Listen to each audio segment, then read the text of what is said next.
आदाब, नमस्कार, अस्सलाम वालेकुम नाज़रीन। पल पल न्यूज़ के न्यूज़ रूम से मैं हूं आप लोगों के साथ नदीम अकरम। कुछ ऐसी खबरें आप लोगों के सामने लेकर के जुड़ा हूं जिस खबरों का जिक्र आप लोगों तक नहीं है।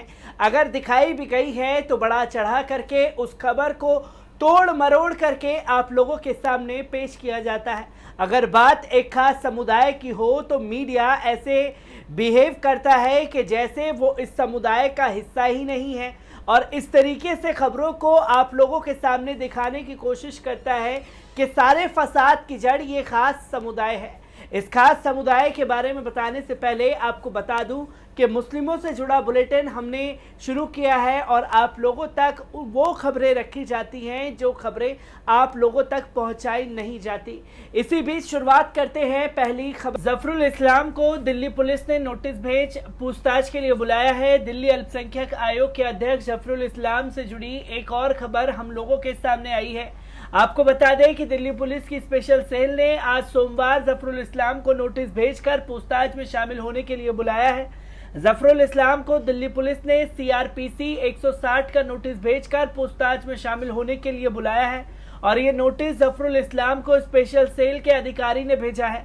इस नोटिस को भेजे जाने के बाद से अगले 2 दिन के अंदर जफरुल इस्लाम को स्पेशल सेल की पूछताछ का सामना करना पड़ेगा और हाईकोर्ट के आदेश के बाद पुलिस को जफरुल इस्लाम से पूछताछ करने की इजाजत मिल चुकी है।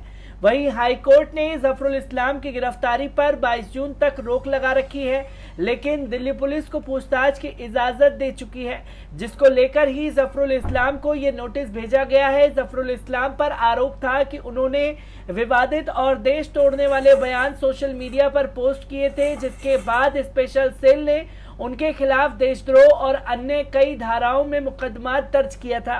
तो दोस्तों, आपने देखा कि जफरुल इस्लाम खान साहब जिन्होंने एक ट्वीट किया, उस ट्वीट के लिए दिल्ली हाई कोर्ट से उन्हें राहत मिली 22 जून तक के लिए, पर दिल्ली पुलिस उनको पूछताछ के लिए अचानक से कभी घर पहुंच जाती है, कभी उनके खिलाफ एक साजिश के तहत उन्हें फंसाने की कोशिश की जाती है।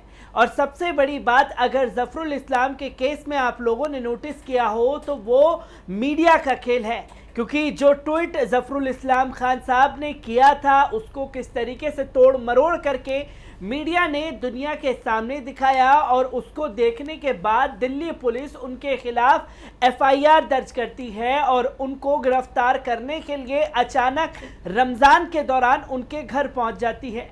और जब तमाम बुद्धिजीवी इसका विरोध करते हैं तो उनको ले जाया नहीं जाता और फिर उसके बाद दिल्ली पुलिस द्वारा ये नोटिस देना कई सारे सवाल खड़े कर रहा है और जफरुल इस्लाम की चिंताएं जो हैं दिल्ली पुलिस ने यकीनन बढ़ा दी हैं। पर जफरुल इस्लाम खान साहब से जब हमने बात की थी तो उन्होंने क्लियर तौर पर ये कहा था कि अगर जब भी हमें पूछताछ के लिए नोटिस दिया जाएगा या बुलाया जाएगा या जो भी कार्रवाई होगी वो दिल्ली पुलिस को सहयोग करके चलेंगे। इसी बीच बढ़ते हैं दूसरी खबर की तरफ। केरल के सीएम पी विजयन की बेटी की शादी हुई मोहम्मद रियाज के साथ। मुख्यमंत्री पी विजयन की बेटी टी वीणा की शादी आज सोमवार को डीवाईएफआई नेता मोहम्मद रियाज के साथ हो चुकी है। आपको बता दें कि मोहम्मद रियाज सीएमआईएम के यूथ विंग के democratic youth federation of India के प्रेसिडेंट है। वहीं सीएम की बेटी टी वीणा एक सॉफ्टवेयर इंजीनियर है। ये शादी तिरुवनंतपुरम में मुख्यमंत्री निवास में एक सादे समारोह के रूप में आयोजित की गई थी। इसमें और इस शादी में करीबी लोग और रिश्तेदार ही मौजूद रहे। आपको बता दें कि मोहम्मद रियाज एक रिटायर्ड आईपीएस अधिकारी एमपीएम अब्दुल कादिर के बेटे हैं। साथ ही वे स्टूडेंट्स लाइफ से ही छात्र राजनीति से जुड़ गए थे। रियाज सीपीएम कैंडिडेट्स के तौर पर चुनाव भी लड़ चुके हैं। तो दोस्तों, आपने देखा कि पी विजयन की बेटी टी मीणा की जो शादी है वो एक मुस्लिम नेता से हुई है, जिसको लेकर के विवाद सोशल मीडिया पर भारतीय जनता पार्टी बनाने की कोशिश कर रही है और एक हिंदू मुस्लिम की राजनीति जो बरसों से खेलती हुई भारतीय जनता पार्टी नज़र आती है। सोशल मीडिया के ज़रिए पी विजयन के लिए न जाने कितनी उल जुलूल बातें लिखते हुए नज़र आ रहे हैं, पर यही जब भारतीय जनता पार्टी के नेता ये कदम उठाते हैं तो चुप्पी इख्तियार कर ली जाती है। पर बात केरल की है तो केरल की सरकार को किस तरीके से बदनाम करना है ये मीडिया और भारतीय जनता पार्टी अच्छे से जानती है, चाहे उसके लिए उन्हें किसी भी नीचता पर क्यों ना उतरना पड़े। तो बढ़ते हैं तीसरी खबर की तरफ। इस्लाम के लिए संगीत की दुनिया छोड़ेंगे आतिफ असलम। मशहूर पाकिस्तानी सिंगर आतिफ असलम को लेकर ये चर्चा है कि अपने इस्लाम के लिए संगीत की दुनिया को अलविदा कहने जा रहे हैं। पाक मीडिया में कहा गया है कि आतिफ धर्म और आध्यात्म के लिए म्यूजिक इंडस्ट्री को छोड़ने का मन बना लिया है। तमाम अटकलों और बातों के बीच अब आतिफ असलम ने खुद बयान दिया है। उन्होंने इस बारे में जो कहा है उसे सुनकर उनके फैंस को गहरा झटका लगा है। मैं अपने धर्म पर अब फोकस करना चाहता हूँ। गायक आतिफ असलम ने कहा कि संगीत की इंडस्ट्री को छोड़ने का मसला काफ़ी निजी है, लेकिन मैं दुनिया का हिस्सा होते हुए खुद को अपने धर्म से जोड़ कर रखना चाहता हूँ। मैं ये तो नहीं कहूँगा कि मैं पूरी तरह से संगीत की दुनिया को छोड़ रहा हूँ, लेकिन मैं अब अपने धर्म के ज़रूरी पहलुओं पर ही अपना ध्यान केंद्रित करना चाहता हूँ। मैं अल्लाह के 99 नाम और ताजदार हरम जैसे बिंदुओं पर अपना फोकस करना चाहता हूँ।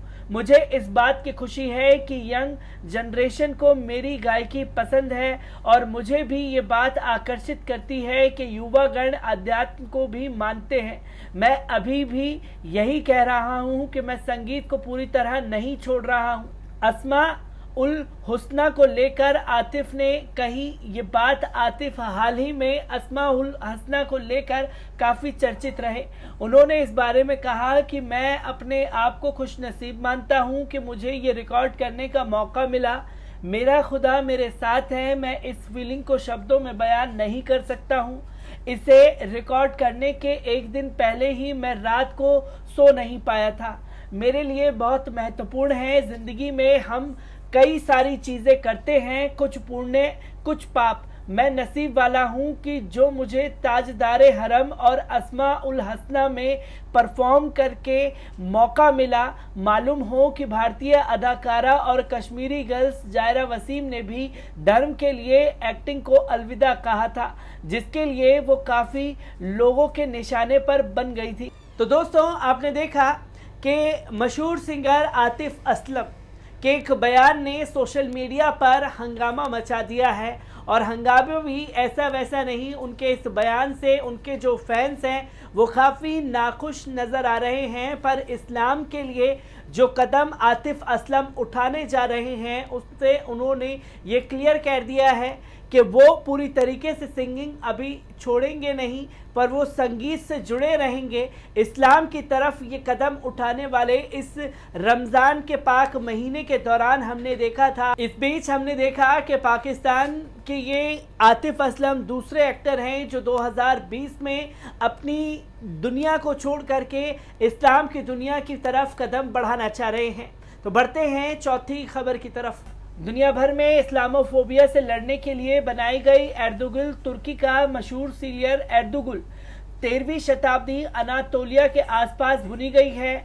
ओटोमन साम्राज्य की स्थापना से पहले की कहानी बताती है।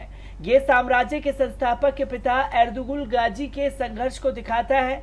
मुख्य रूप से पश्चिम में इस्लामोफोबिया के बढ़ते वैश्विक रुझान से लड़ने के लिए तुर्की, पाकिस्तान और मलेशिया पिछले सितंबर में सहमत हुए।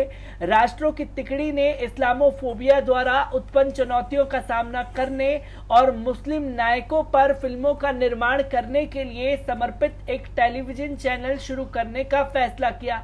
आपको बता दें कि अभिनेता एंगिन अल्टान दुजान, जो एर्दुगुल के प्रसिद्ध किरदार को निभाते हैं, अपने ड्रामा धारावाहिक दिरिलीज एर्दुगुल या एर्दुगुल गाजी के लिए पाकिस्तानी दर्शकों से रिकॉर्ड तोड़ प्रतिक्रिया से बेहद खुश हैं और अपने पाकिस्तानी प्रशंसकों के लिए प्यार और आभार व्यक्त किया है।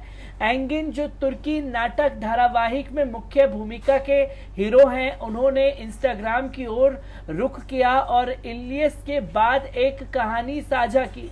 एर्दुगुल ने 18 दिनों के भीतर यूट्यूब पर 100 मिलियन से अधिक व्यूज के साथ एक ऐतिहासिक रिकॉर्ड बनाया है। उन्होंने कहा, मैं आपको पाकिस्तान से प्यार करता हूं, हमें देखने के लिए धन्यवाद। साथ ही उन्होंने कहा, मैं अपने पाकिस्तानी फैंस के लिए बहुत प्यार भेज रहा हूं और मैं उम्मीद करता हूं कि जब सब सही होगा तो मैं पाकिस्तान आऊंगा, आप सभी से मिलूंगा। वहीं हलीमा का किरदार अदा करने वाली अभिनेत्री इसरा ने कहा कि मैं उम्मीद करती हूं जल्द ही पाकिस्तान। तो दोस्तों, आपने देखा कि एर्दुगुल गाजी ने पूरी दुनिया में एक हाहाकार मचा रखा है और इस कदर लोगों के दिलों में, दिमाग में वो किरदार बैठ गया है कि लोग अपने बच्चे का नाम जो है वो एर्दुगुल गाजी के नाम पर रख रहे हैं।